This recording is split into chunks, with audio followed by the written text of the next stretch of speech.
Hey everyone, Bethany Siggins here, image consultant and style coach. Thank you for joining me today. Today we're going to be talking about the color blue, but since we're going to be talking about color over the next several weeks, I want to start with talking about some color properties, maybe some terms that you've never heard before, but just a little groundwork on color itself.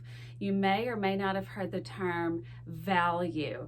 That is how dark or how light is the color. So if I were to convert you to a black and white photo, the color that you're wearing, what is the value of that color? So the color that I'm wearing is about here on the gray cards. And in this blazer, it's kind of in between these last two cards as a color value.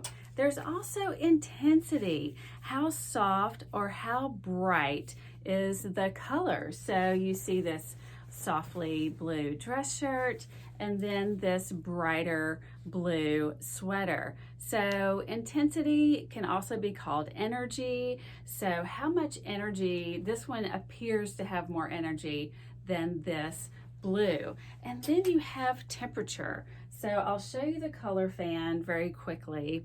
So red and green, true red, true green, are considered neutral, neither warm nor cool. Everything between the colors on the violet side are considered cool, and everything on the yellow side between red, true red, and true green are considered warm.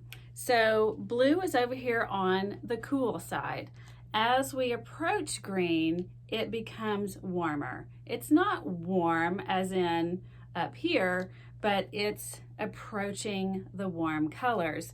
Whereas as you approach violet, then that blue becomes what we call a cooler blue.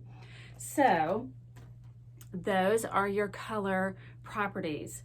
Since we're talking about blue this week. Oh, lastly, color complements. So those are the colors that lie opposite each other on the color wheel. Blue and orange are complements of each other. So what that means is when you take a color complement and place them next to each other, then suddenly the blue appears bluer, the coral appears more corally. So that's what color complements do for each other. And you'll find this in sports jerseys a lot. They do color complements, and that's because those color combos really work great together and make the each other stand out really well.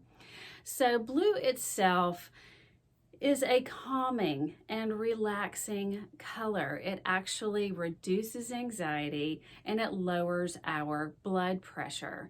In business, you see men in light blue dress shirts a lot. This is considered friendly and trustworthy. And then the white dress shirt is considered he's smart, he's powerful, he's successful. So there's a reason why the light blue and the white dress shirt are your two most popular for men in business settings.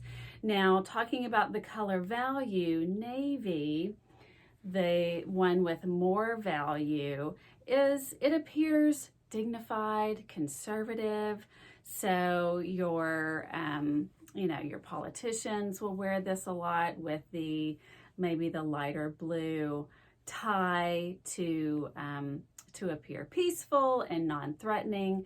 That's how light blue appears to others. We really don't have control over our responses to these colors. It's non-conscious behavior. And it's easy to find blue in the stores. So you may find that your closet already might be a sea of blue. And if that's the case, then maybe you start to look for some of those color complements to work well with your blue, or maybe you start to bring in other tones of blue. Oh, I've got this range of value, so why don't I start to look for some richer blues or some lighter blues, or maybe some more intense blues if you've got a lot of soft blues in your closet. And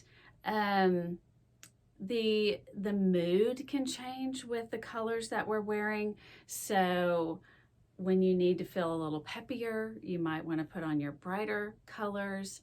When you need to feel more calm and more relaxed, then maybe you put on your softer colors, whether that's a soft blue or whatever your favorite colors are. It could be pink or peach or, you know, sort of a golden yellow. All of those are going to appear more peaceful and calming and relaxing than the bright colors, which are going to draw the eye and really give you a lot of energy. It's always a good choice wearing blue. It's going to put others at ease. It's going to make you appear approachable and kind when you need to deliver some bad news. Perhaps blue would be a nice choice.